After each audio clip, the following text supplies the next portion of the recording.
You know, when we talk about hip-hop, like, icons, Sean Diddy Combs is a name that's practically synonymous with success, Oh, right? absolutely. But the stack of articles that you sent over paints, it paints a very different picture. It's Yeah. a deep dive into this whole web of accusations and legal battles and potential consequences. Uh, Yeah, it's really could just shatter Diddy's image, you know? it really could. And you know what's really striking here is the sheer contrast. Mm-hmm. I mean, you have Diddy, this public persona, the mogul, the philanthropist, Right. and then you have the gravity of these charges that he's facing. Mm-hmm. It's jarring. I think a lot of people are struggling to reconcile those two things. It's definitely a story that grabs your attention, and it all starts with this federal investigation. Right. Back in March of this year, federal agents raided Diddy's homes in both Los Angeles and Miami. Yeah. And we're not talking about, like, you know, a quiet knock on the door. His legal team described it as a gross overuse of military-level force, which immediately raises questions, right? Oh, absolutely. It Yeah. certainly sends a strong message about how seriously they're taking this case. Yeah, yeah. During those raids, firearms were found. Mm. And they seized Diddy's cell phones. Mm. Now, you have to understand, this investigation, it's multifaceted. They're not just looking at one isolated incident. Okay, so what are the specific charges that that they're pursuing here? So Diddy is facing some really serious federal charges. Racketeering, Okay.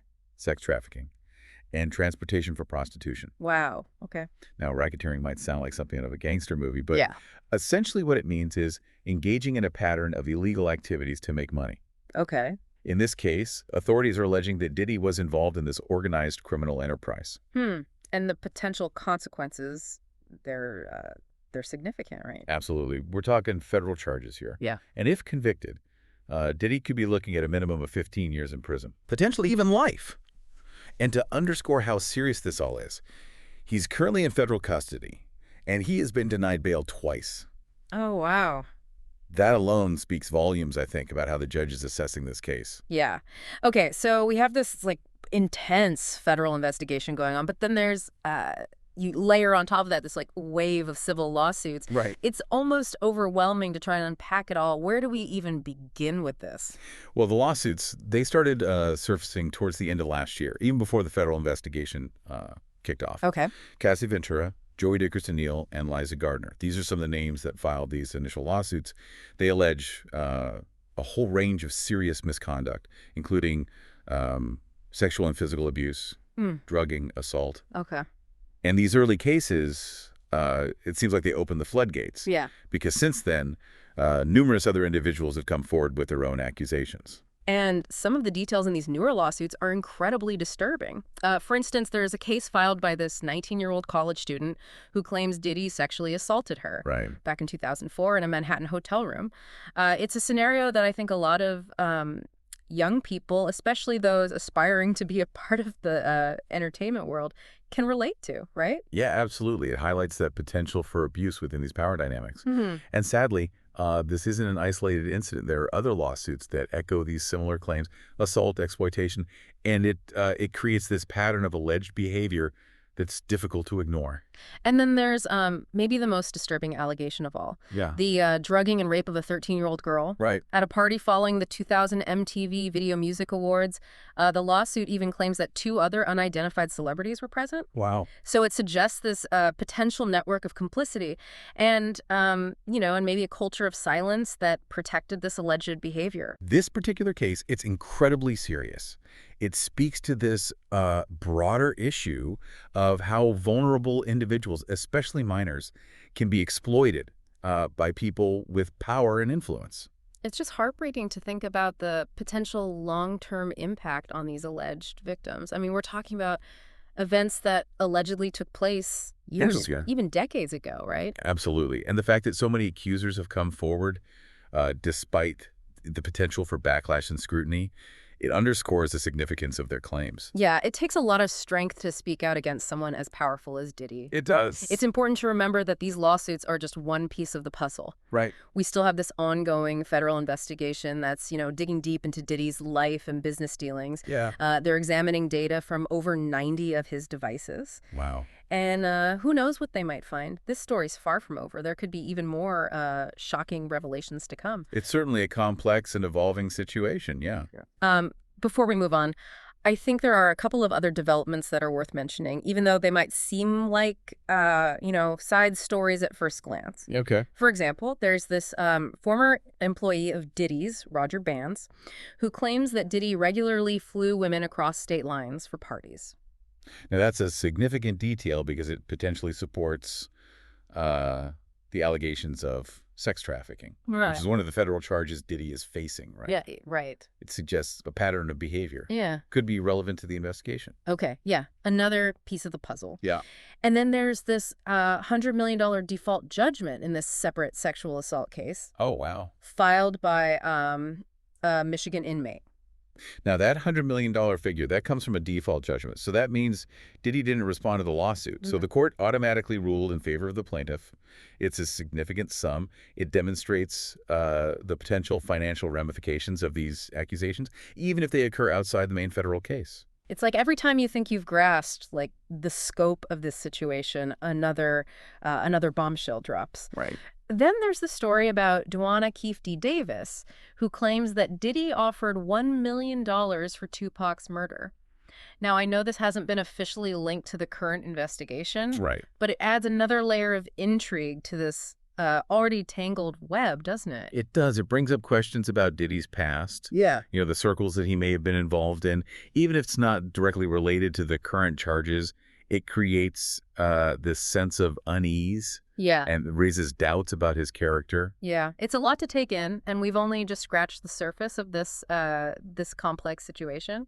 Now, you might be wondering how Diddy is responding to all of this. Yeah. You can't just be ignoring these accusations, right? You're right. He's not staying silent. Diddy has consistently denied all of the accusations against him. His legal team is actively working to dismiss the lawsuits, arguing that a lot of them are baseless and motivated by financial gain. They've even filed a legal petition alleging that the government leaked information to the press in an attempt to prejudice the case against him. So it sounds like his legal team is pulling out all the stops to protect his reputation and his freedom. Oh, absolutely. They're fighting back on multiple fronts. It's a high-stakes legal battle with potentially devastating consequences. They're not holding back. This is a story with so many layers, and we're just beginning to peel them back. But before we dive deeper into the specific allegations and we explore the potential consequences for Diddy's career and legacy, let's pause for a moment and consider what you've heard so far. What stands out to you? What questions are twirling in your mind?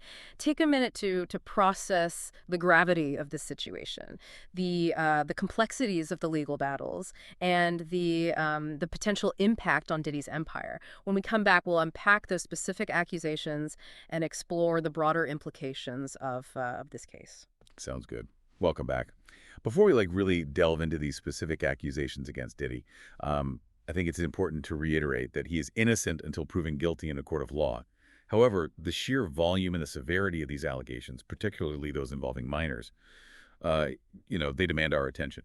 That's right. And as we go through these lawsuits, you'll notice some disturbing patterns that emerge. It's not just one isolated incident, right? There seem to be these recurring themes and allegations that echo each other. Yeah. For example, multiple lawsuits allege that drugs were used to incapacitate victims before an assault. It's not just a he said, she said situation. Right.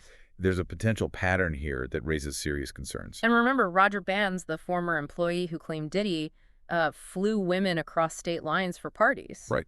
His account, it seems to corroborate the allegations of sex trafficking. It's painting this bigger picture of potential misconduct. It's like piecing together a puzzle, right? Individually, these accusations are disturbing enough, but when you start connecting the dots, this much larger and more disturbing picture starts to emerge. Okay, let's talk about that lawsuit filed by the 13-year-old girl. It's perhaps the most shocking and disturbing allegation in this whole case. This case is particularly troubling because it really just exemplifies the power imbalances that are so prevalent in the entertainment world. The lawsuit claims that this girl, she was drugged and raped at a party after the 2000 VMAs. I mean, think about the context here. You have this young girl, likely starstruck, at a party with, powerful celebrities. It's a classic example of how someone in a position of authority can allegedly exploit their influence. And to make matters worse, the lawsuit alleges that 2 other unidentified celebrities were present. Wow. Which suggests a potential network of complicity, a culture where this kind of behavior was allegedly tolerated or even encouraged. Right. It's a chilling thought, and it makes you wonder, like, how many other victims might be out there afraid to come forward? That's a valid concern. The entertainment industry, with its emphasis on image and reputation, can sometimes create this culture of silence, right? Yeah. It protects these powerful figures. It can be incredibly intimidating for victims to speak out against someone with such influence and resources. Yeah, it's disheartening to think about the potential human cost of fame and power. Absolutely. And it's important to acknowledge the immense courage it takes for these victims to come forward, especially when they're accusing someone as powerful as Diddy. Absolutely. Speaking out against a figure like Diddy takes incredible strength and resilience. Now let's shift our focus to the lawsuit filed by that 19-year-old college student who claims she was assaulted in a Manhattan hotel room back in 2004. It's a scenario that that I think a lot of young people can relate to. Being in this new environment, maybe a little naive, and then you find yourself in this vulnerable situation with someone you admire. It's a reminder that these types of situations can happen to anyone, regardless of their background or their aspirations. Yeah. It's not about blaming the victim. It's about understanding these power dynamics that are at play. Right. And recognizing that anyone can be vulnerable to exploitation. And there are even more lawsuits that paint this disturbing picture. We have the personal trainer who alleges he was drugged and repeatedly assaulted, the claims of workplace assault, and the gang rape allegation involving a 17-year-old boy. It's a lot to process. It is. And it's crucial to approach these accusations with sensitivity. Right. And respect for all parties involved. But it's equally important to acknowledge this pattern of alleged behavior that emerges from these accounts. Absolutely. Now, let's step back for a moment and consider the potential legal ramifications for Diddy. On the criminal side, he's facing those, serious federal charges. Yeah. Racketeering, sex trafficking, and transportation for prostitution. Right. Those carry some pretty significant prison sentences if he's convicted. That's right. And on the civil side, the outcomes of the lawsuits are a little bit more varied.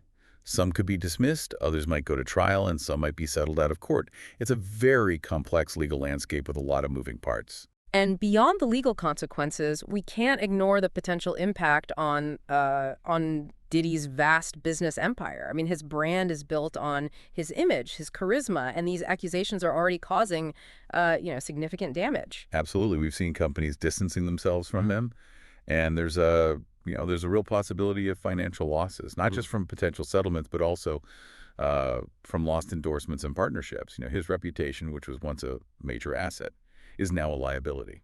It's a stark reminder that no one, regardless of their wealth or their fame, is above the law. And it raises the question, can Diddy's empire, which he built over decades, can it survive this? That's the million-dollar question, isn't it? It is. And it's a question we'll continue to explore as this case unfolds. This deep dive is truly revealing the dark side of fame and power. We've seen how quickly a carefully crafted image can crumble under the weight of serious accusations. But remember, this is just one side of the story. We've explored the accusations, the legal complexities, and the potential consequences. Now we need to hear Diddy's side of the story to understand his legal strategy and how he's fighting back against these allegations. After a quick break, we'll examine his defense tactics and explore whether he can salvage his reputation and his legacy. So we spent this deep dive exploring, this mountain of accusations against Diddy, right? Yeah. From those shocking details of the lawsuits to the potential fallout from this federal investigation. Right. But, it's important to remember that there are always two sides to every story. So let's shift gears a little bit. Okay. And examine how Diddy and his legal team are fighting back against these allegations. So Diddy's legal strategy, it's multifaceted, and I have to say, pretty aggressive.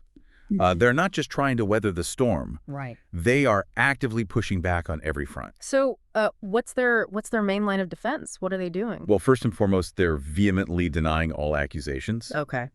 They've called the allegations sickening, baseless, and motivated by financial gain. Hmm. So essentially, they're attacking the credibility of the accusers, Yep. suggesting that maybe they're opportunistic or they're just seeking a payday. Oh, okay. Yeah, it's a classic defense tactic, especially when you're dealing with these high-profile figures.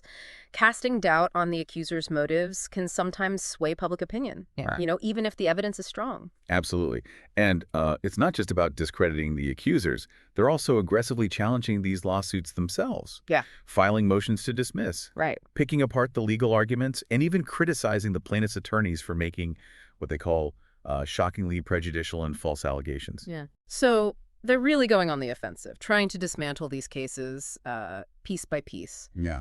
But what about the federal investigation? How are they addressing that? Well, they're taking a bold stance there as well. Remember that petition they filed alleging government leaks to the press? Right. They're essentially trying to undermine this whole investigation Okay. by claiming it's been tainted from the start. That's a risky move, isn't it? Yeah. Accusing the government of misconduct. That's a pretty serious allegation. It is. But, it highlights the high stakes involved in this case. They are pulling out all the stops to protect Diddy's reputation and his freedom. By raising these questions about the integrity of the investigation, they're hoping to create that reasonable doubt, in the minds of potential jurors. It's a fascinating legal strategy, and to some extent, it seems like it's working. It's creating this whole narrative of this powerful man being targeted by overzealous authorities and these opportunistic accusers. Right. It taps into this this kind of skepticism that some people have toward the legal system. Yeah. Especially when it comes to celebrities. There's this perception that the rich and famous are often treated differently, either unfairly targeted or they get special treatment. Right, right. But even if Diddy manages to beat these charges, even if every lawsuit is dismissed or settled, can he ever truly recover from this? I mean, his reputation has taken a massive hit. That's the million-dollar question, isn't it? Yes. The court of public opinion, it's often a lot more unforgiving than any legal court. And in this age of social media where, information spreads like wildfire, it's almost impossible to erase the stain of these accusations. It's a cautionary tale about the fragility of fame and the enduring power of perception. He built an empire on his image, his charisma, and his business acumen. But now that image, that carefully constructed image, has been shattered. Yeah. It raises some pretty fundamental questions about accountability and redemption. In the public eye, can someone with this many accusations against them, regardless of the legal outcome, can they ever truly be redeemed, in the eyes of the public? And it forces us to grapple with the complexities of, believing victims while also upholding this principle of innocent until proven guilty. Right. It's a challenging conversation. It extends far beyond just this particular case. Absolutely. Yeah. It's a conversation we need to keep having. As we navigate this era of heightened awareness about sexual assault and abuse of power, we have to find a way to balance the need for justice. Right. With that presumption of innocence. So this deep dive has been a journey, really, into the heart of this scandal that's rocking the entertainment world. Yeah. We've explored the accusations, the evidence, the legal battles, and the human stories, behind it all. We've seen how power can be abused, how reputations can be tarnished, and how the legal system grapples with these complex and sensitive issues. And ultimately, we leave you with this final thought. How do we, as a society, hold individuals accountable for their actions while also ensuring fairness and due process? It's a question that deserves, careful consideration, and one that will continue to shape our understanding of justice and accountability for years to come. Thanks for joining us on this deep dive. We'll continue to follow this story as it develops, and we'll bring you, the latest insights and analysis.